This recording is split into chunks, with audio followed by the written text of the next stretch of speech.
It's Crickbuzz Centre Stage. I'm Adam Collins. He's Michael Vaughan. Australia are one sleep away from almost certainly retaining the Ashes on English soil for the first time since 2001. We saw a Ben Stokes miracle a fortnight ago at Leeds.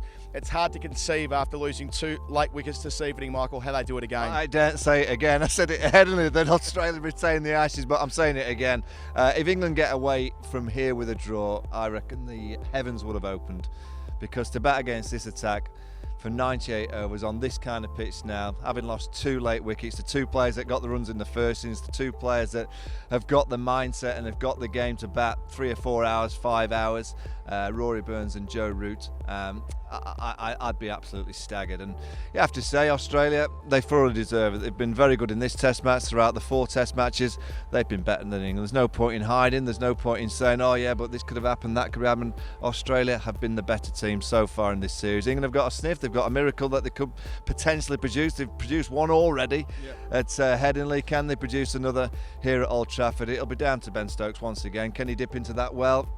He couldn't dip into it again today. He got a beauty from Stark.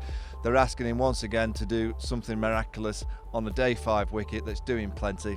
I'm not too sure it's possible. Yeah, he did it in the World Cup final, he did it at Leeds, but it happened 3 times in a row, 3 times in the summer, almost certainly not. And that's down to the fact that Australia did the job principally with the ball today, and Stephen Smith, well, just does what he wants really. Australia were in a spot of bother at 44 for 4, and then Smith and Matthew Wade come together. They put on 105 and they close off any discussion about England rolling Australia. It was all about when they were going to declare, but they needed to do the job with the ball early on, Australia, and even though England passed the follow-on mark, Mitchell Starc found some form, crucially. Yeah, he did, and he got 2 key wickets. He got that ball just hooping back to Johnny Bairstow. 28.4% of dismissal of Johnny Bairstow in Test cricket, bowled, castled.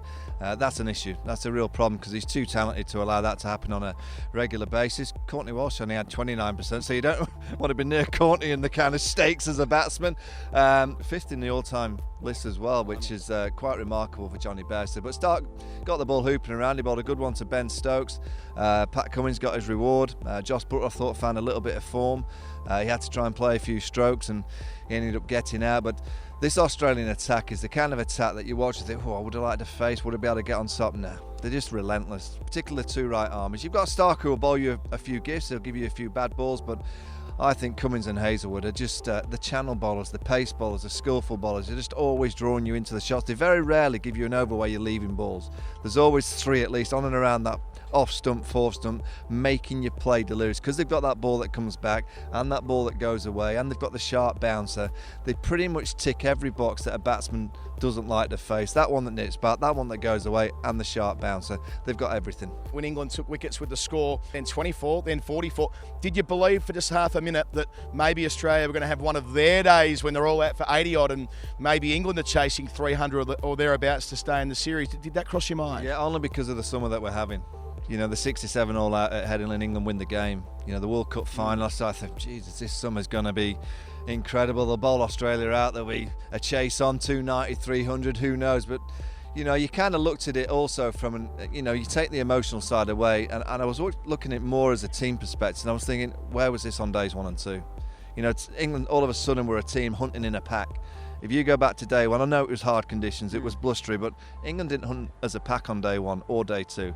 They hunted as individuals, and that's my brutal honesty about the side on days 1 and 2. And it happens too many times with this England side that they arrive for a game having had a lot of praise, and let's be honest, the praise should have been purely just for Ben Stokes, but all the team gathered on the back of that, headlines everywhere, great for cricket. But this England Test match team has this knack of producing performances like we've seen this week, because they haven't had the criticism. They're a good team when they get prodded. They're a good team when they get criticised. Well, whoever gets into them, they are a better team. It has been the case for a long period of time that they seem to be a team that they need to have a point to prove. They don't seem to be a team that can play without the point to prove. You know, day 1 was a perfect example that, forget, you know, the wind, forget the conditions, the kind of chat about, oh, the pitch is too slow. Get on with it.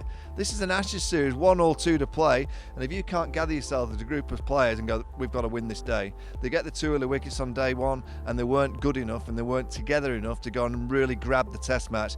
That's where it was lost. Not today. You know, 301 in the first innings batting. I'd say par on this wicket, 325, 350. Australia got 497. England got 301, so I don't think it was the batting that let them down on the first innings. I just thought the mentality in the group as a whole in that first innings, allowing Australia to get 497, that is where the Test match has been lost. Yeah, the fact they're so far behind the game, having got David Warner out for Ducks in 3 consecutive innings, speaks volumes probably about where England are at. Stephen Smith, no one's made a double ton, then 100 in the same Ashes Test match. Smith came within 18 runs of doing so.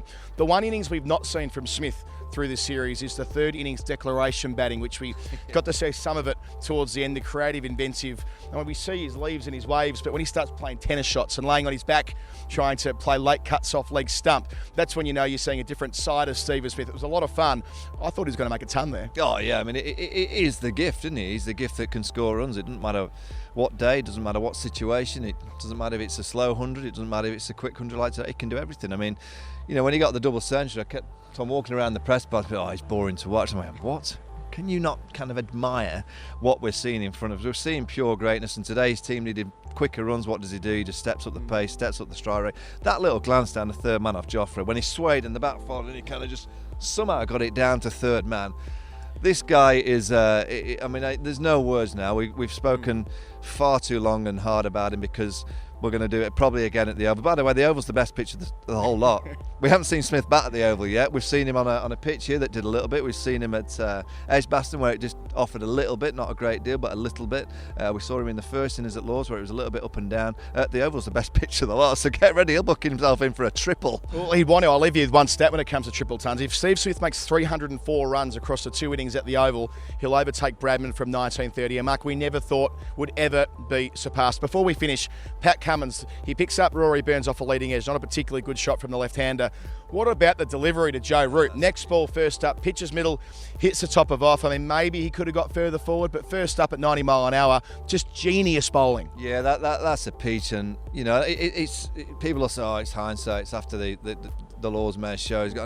Joe Root shouldn't be at number 3. Joe Root's England's number 4. I'll state it now, it was a ridiculous move to move him to 3. He shouldn't have done it.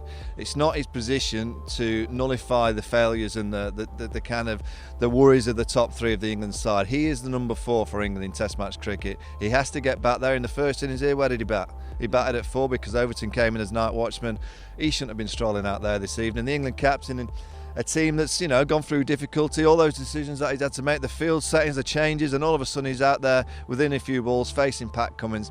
He shouldn't be at number 3. And Cummins, I think those 2 deliveries and those 2 wickets were almost like reward for that spell that he produced yesterday afternoon, which after Jofra Archer, I can't say it was better than Jofra because that spell of Jofra Archer to actually hit Steve Smith, to hit the guy. He's an unbelievable player, and Jofra Archer knocked him down as, Cummins got his rewards for that spell yesterday. He's a tremendous bowler. England resume tomorrow, 18 for 2 in pursuit of 383, which they're not going to get. If they can bat 98 overs, they'll deserve to get the blockbuster at the Oval. If they can't, Australia get to hold the Ashes aloft here tomorrow. It'll be a mighty sight. Either way, Crickbus Centre Stage will be here to cover it all. Adam Collins, Michael Vaughan, talk to you then.